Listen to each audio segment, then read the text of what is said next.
Hey guys, Kiel here, you're watching Gamer. Welcome back.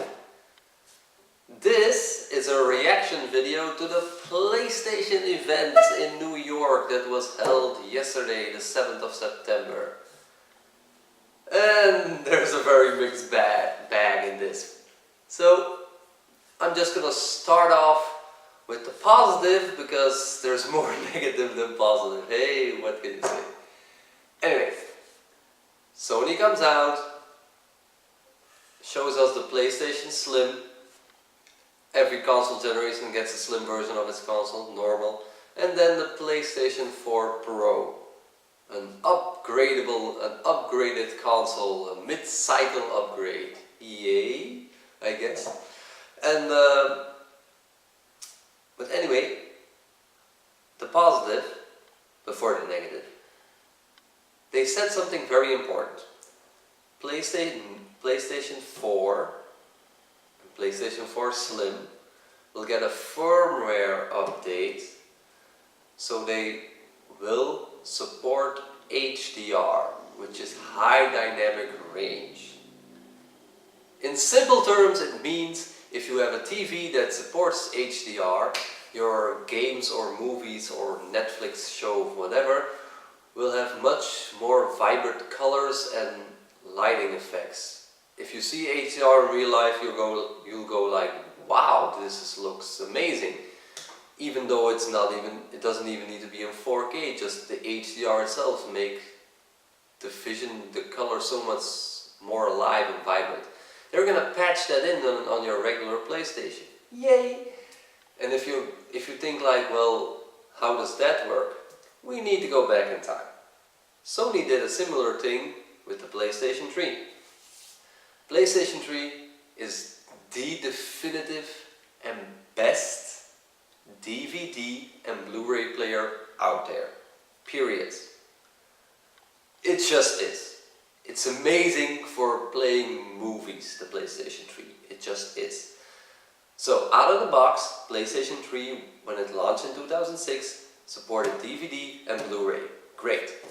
When the movie Avatar hit and everyone's like, boom, 3D is a new thing, Sony released a firmware update for your PlayStation 3, which made your PlayStation 3 not only a Blu-ray player, but a 3D Blu-ray player. Yay! Just with a simple update, it became the best 3D Blu-ray player out there. Don't buy a real Blu-ray player, they will suck. Just get a PlayStation 3, it's awesome. Trust me on it, it's the best thing for playing movies out there. So, they're gonna now make a firmware update for your PlayStation 4 so it can support HDR. Yay! That's the coolest thing out there. Now let's get to the negative. Okay, PlayStation 4 Slim will have HDR support, great. And other than that, it's the exact same console as the regular PlayStation 4, which they will no longer produce and sell because the Slim is going to take its place, like a normal Slim does in every console generation. Okay, then they announced the PlayStation 4 Pro, the mid-cycle upgrade PlayStation 4.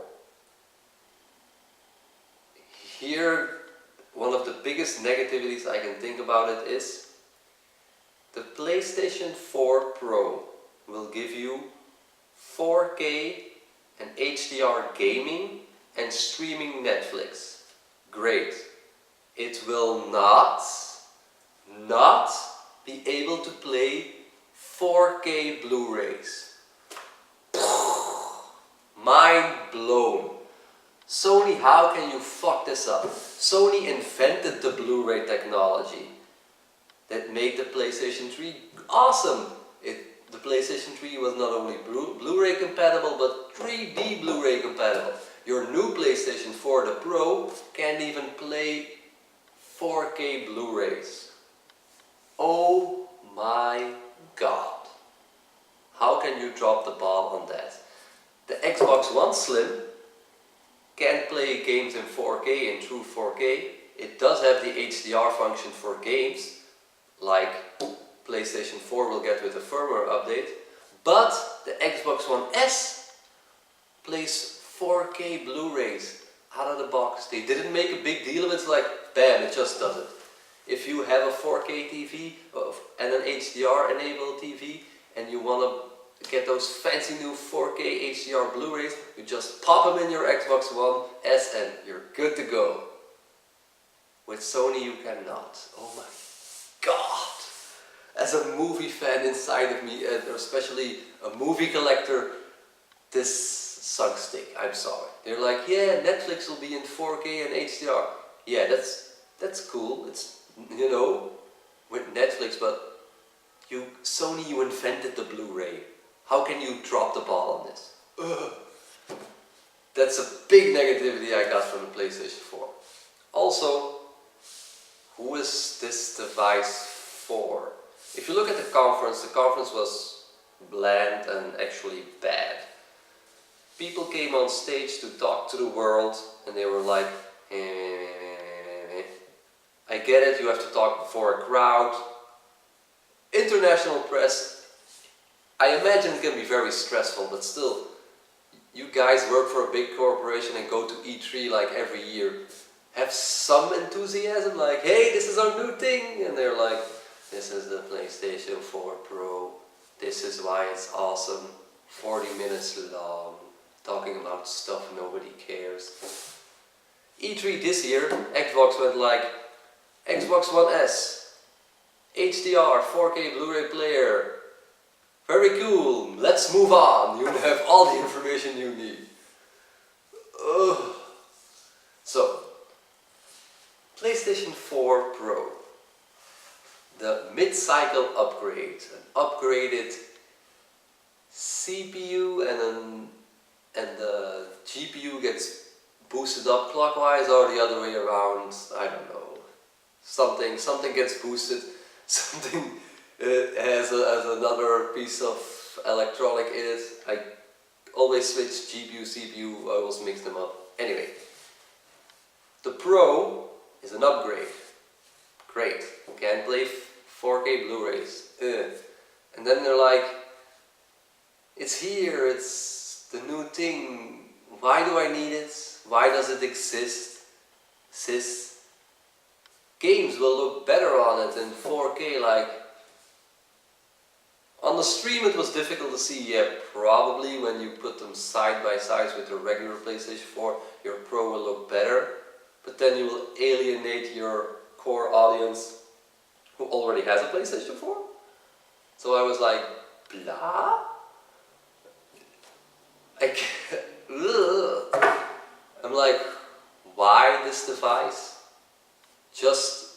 If they would just release the Slim with HDR capabilities, I would have been like, awesome.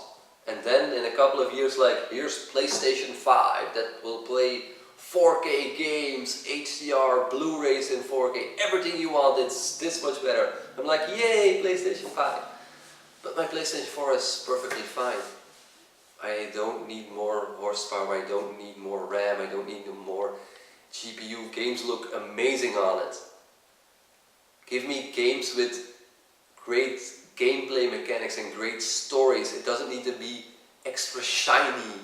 If it's people crap on the Order 1886, which they said was a short, mediocre, bland game in story-wise. The game was super beautiful. You pump that in your PlayStation 4, you're like, wow, that's one of the most beautiful games I've ever saw.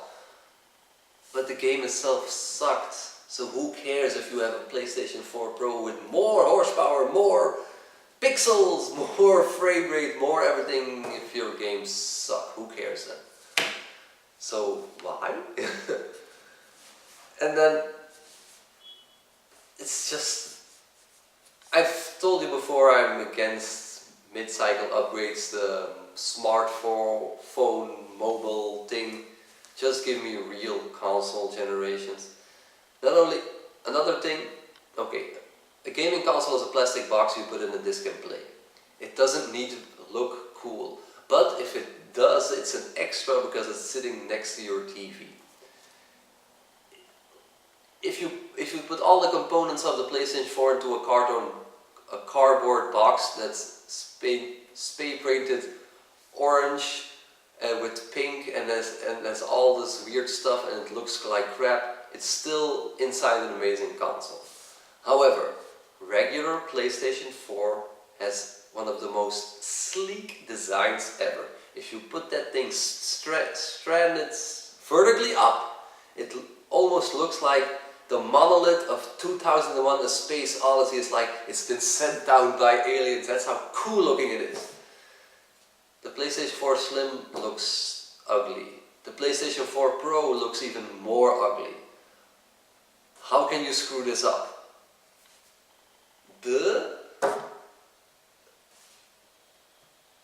It's a bland conference with sucky announcements. Only one good thing came of the PlayStation announcement: firmware update, HDR.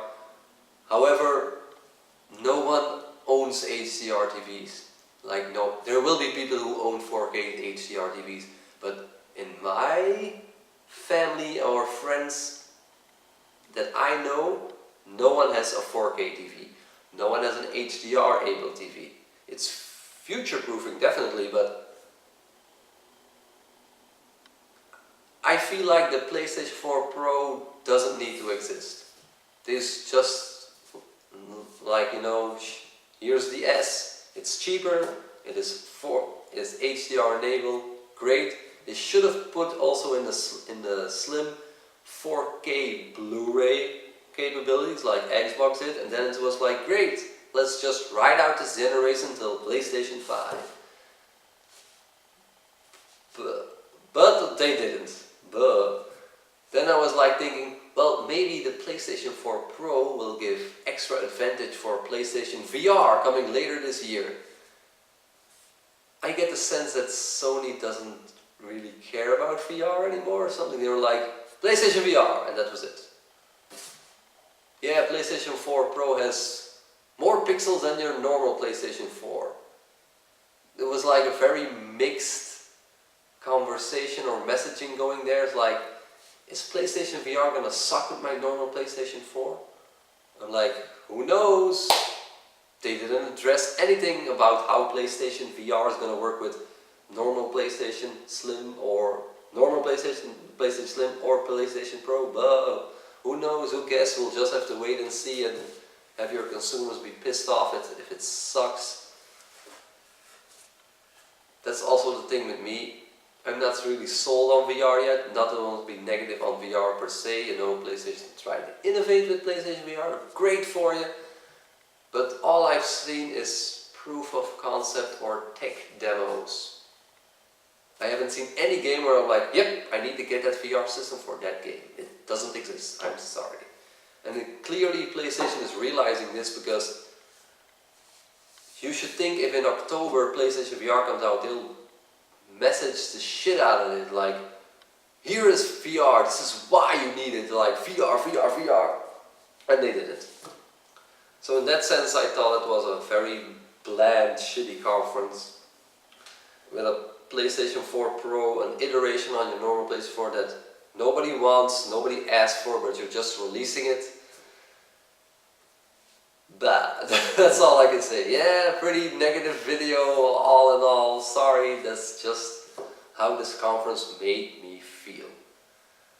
The regular PlayStation 4 was perfect. Well, I have some issues with it, but I'll make it in another video, but it's fine the way it is. It didn't need a hardware upgrade of more horsepower, more pixels and all that stuff. If they just upgraded for 4K Blu-ray playback, that's all you needed to do, Sony. But you dropped the ball on that. Anyway, that's all I can say. So, enjoy and keep playing.